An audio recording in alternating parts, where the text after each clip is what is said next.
Assalamualaikum warahmatullahi wabarakatuh. Perkenalkan, nama saya Saryani Zati Kristania Putri, dengan NIM 1030523036. Di sini saya ingin menjelaskan materi mengenai sumber-sumber hukum Islam. Hukum Islam merupakan fondasi dalam kehidupan umat Muslim, mengatur setiap aspek kehidupan mulai dari ibadah, muamalah, hingga tata kelola masyarakat. Memahami sumber-sumber hukum Islam adalah kunci untuk menjalankan ajaran Islam dengan benar dan tepat.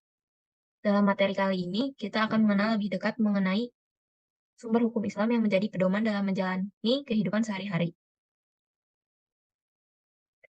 Sumber hukum Islam ada tiga. Yang pertama ada Al-Quran, yang kedua ada Al-Hadis atau Sunnah, dan yang terakhir ada Ijtihad. Sumber hukum yang pertama ada Al-Quran.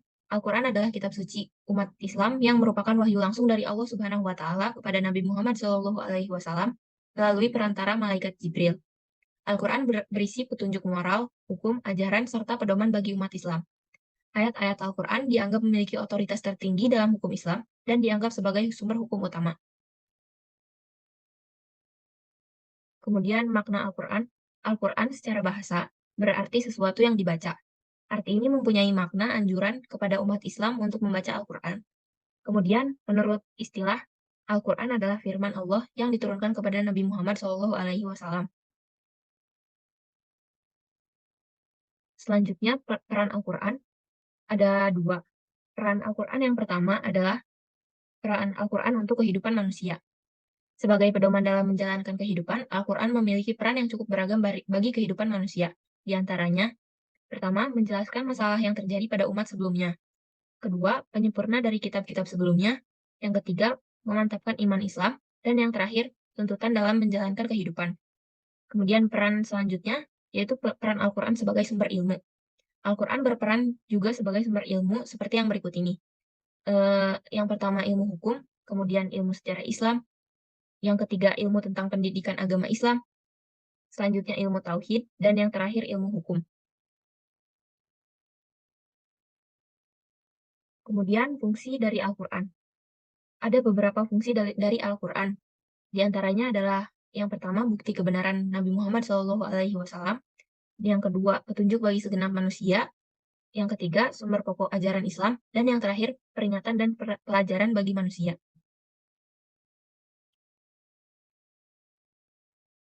Sumber hukum Islam yang kedua adalah Al-Hadis atau Sunnah.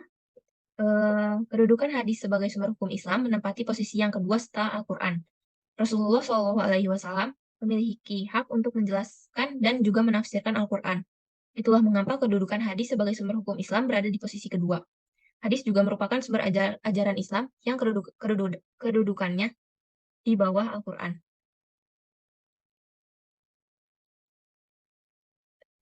Makna Al-Hadis. Secara bahasa, hadis artinya sesuatu yang baru, dekat, atau singkat.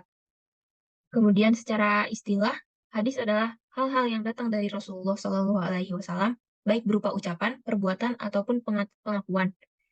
Hadis, seperti yang saya sebutkan sebelumnya juga, hadis disebut juga sunnah, yang secara istilah berarti segala perkataan, perbuatan, ketetapan, dan persetujuan Nabi Muhammad SAW yang dijadikan landasan syariat Islam. Hadis dapat menjadi penjelas bagi ayat Al-Quran yang bersifat global.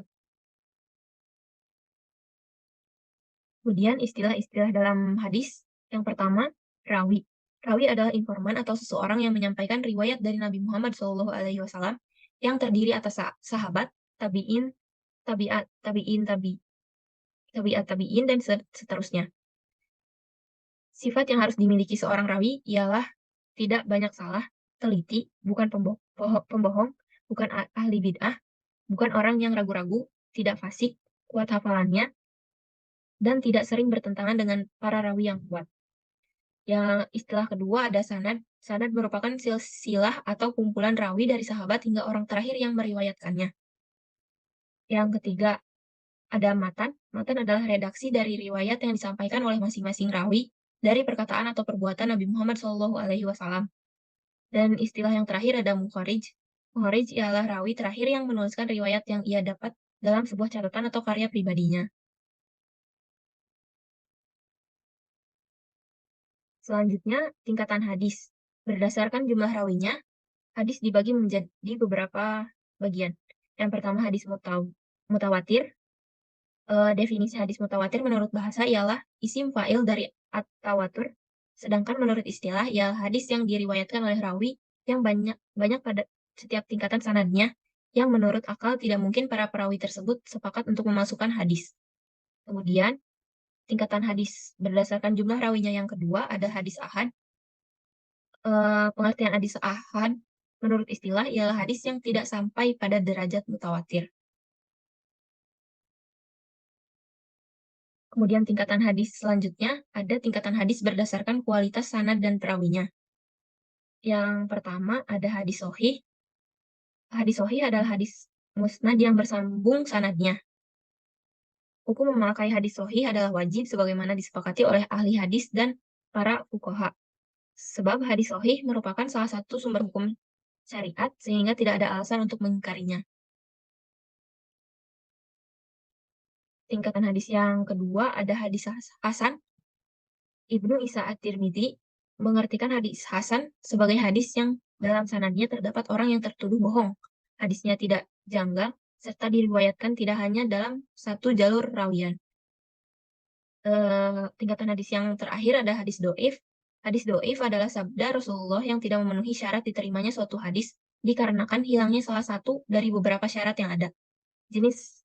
Hadis jenis ini tingkatannya paling lemah di antara hadis lainnya. Kemudian sumber hukum yang terakhir ada ijtihad. Ijtihad adalah proses penalaran dan penelitian yang dilakukan oleh cendekiawan atau ulama Islam untuk menemukan solusi hukum dalam situasi yang belum diatur secara langsung oleh Al-Quran dan hadis. Ijtihad mencakup upaya untuk memahami dan mengaplikasikan prinsip-prinsip Islam dalam konteks zaman dan situasi yang berbeda. Meskipun Al-Quran dan hadis memberikan landasan utama, ijtihad memungkinkan hukum Islam untuk berkembang dan menyesuaikan dengan perubahan zaman dan kebutuhan umat Islam.